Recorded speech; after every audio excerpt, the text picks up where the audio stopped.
in the U.S. Senate, Secretary of State Marco Rubio answered some questions and had a fun chat with Senator Chris Van Hollen. Oh, immigration was the topic. Hollen, you might remember Van Hollen went down to El Salvador, and he hung out with Maryland Man, the father of three. Is a human trafficker. Hey, rewind this. It's been going on for about 15 seconds. Can we get Case of El Salvador? Absolutely. We deported gang members, including the one you had a margarita with. And that guy is a human trafficker, and that guy is a gangbanger, and and the evidence is going to be clear. In the days to come, you're going to see who you went to defend. Senator, I'm sorry, Mr. Chairman. Secretary Rubio has the floor. Mr. Chairman, he can't make unsubstantiated comments like that. Secretary Rubio has the floor. Secretary Rubio should take that testimony to the federal court of the United States because he hasn't done it under oath. Here's another point, okay? There is a division in our government between the federal branch and the judicial branch. No judge in the judicial branch cannot tell me or the president how to conduct foreign policy. Boom. Boom. So he goes on after Put that. Put that in your pipe. That's great. He goes on for another minute or two after that, telling them that what the courts can't tell them to do. I love this version of Marco Rubio. Yeah, I do too. Yeah, you went down there and had a margarita with the guy that we. That's so great. It's a gangbanger. And by the way, human trafficking, absolutely. The guy in prison has. There's a fella in prison who said that he paid Abrego Garcia. Remember with the pullover in Tennessee? Yeah. He's like, yeah, I paid for that. That was me. So there you go. Well, it was pretty obvious that he was smuggling illegals into the country. Yes. Pretty obvious. Yep.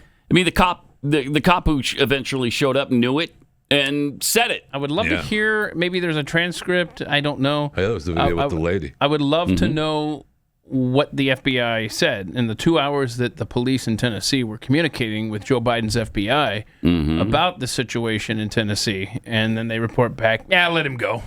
Send him on his way. Amazing. And he was in the middle of transporting individuals who were here illegally from Texas to Maryland. Rubio also clashed a little bit with Senator Tim Kaine, forgotten about that guy, of Virginia over the recent arrivals from South Africa. But I'm going to ask you, so a well-justified fear of persecution? Yeah, they thought that their farms were being burned down and they would be killed. I think that's a pretty good justification for wanting to come. They're afraid for their lives. And should it be applied in an even-handed way? That's an easy. No, our foreign policy doesn't require even-handedness. It requires prioritizing the interests of the United States. The phrase says you are entitled to entrance as a refugee if you demonstrate a well-justified fear of persecution. No, you're not entitled. So can you have a different standard based upon the color of somebody's skin? Would that be acceptable? Well, I'm not the one arguing that. Apparently you are, because you don't like the fact that they're white, and that's why they're coming. I'm just asking you to say that would be unacceptable. Well, no, I would say that the United States... a very easy thing to say. The United States has a right to pick and choose who they allow into the United States. Based on the color of somebody's skin. You're the one that's talking about the color of their skin, not me. These are people whose farms were being burned down and they were killed because of the color of their skin. Well, Right. Well, you've demonstrated enough because you think anyone should be allowed into this country for any reason because they met a certain criteria. Who has said that? We are going to prioritize people that come into our country on the basis of what's in the interest of this country. That's a small number of people that are coming. But you said this weekend that there would be more. But in other cases, it's harder to vet. In other cases, it's more difficult. And by the way, the United States admits people every year. Man. That's incredible. They didn't care. They didn't give a rat's anus about the 12,000 a day that were pouring into this country illegally. They didn't care at all. But these 60, because they're white, these 60 people who came in legally that we knew about and had vetted, that's a huge problem. Yep. Do we have the one senator said he regretted voting for Marco? And I have to tell you directly and personally that I regret voting for you for Secretary of State. I yield back. May I respond? You may sit. Well, first of all, your regret for voting for me confirms I'm doing a good job based on what I know. Well, that's just a flippant statement, Mr. Secretary. Can I respond, Mr. Chairman? You may. I didn't ask. Senator, please let the Secretary have I'd be the floor. happy to, but then I can respond to his...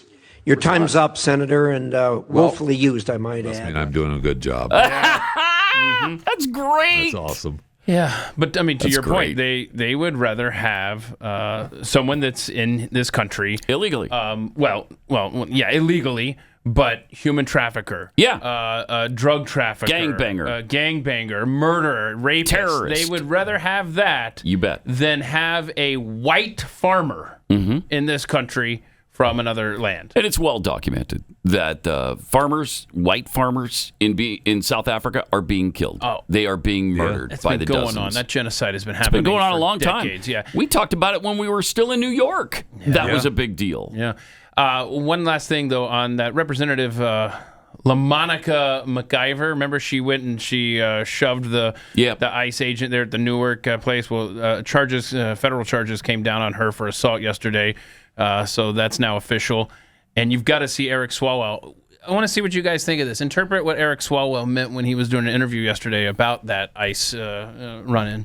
In jail for an indefinite amount of time, we can't trust them. So we have to do our oversight duties. And she was in the right to go and do that. And I promise you, there's going to be more unnoticed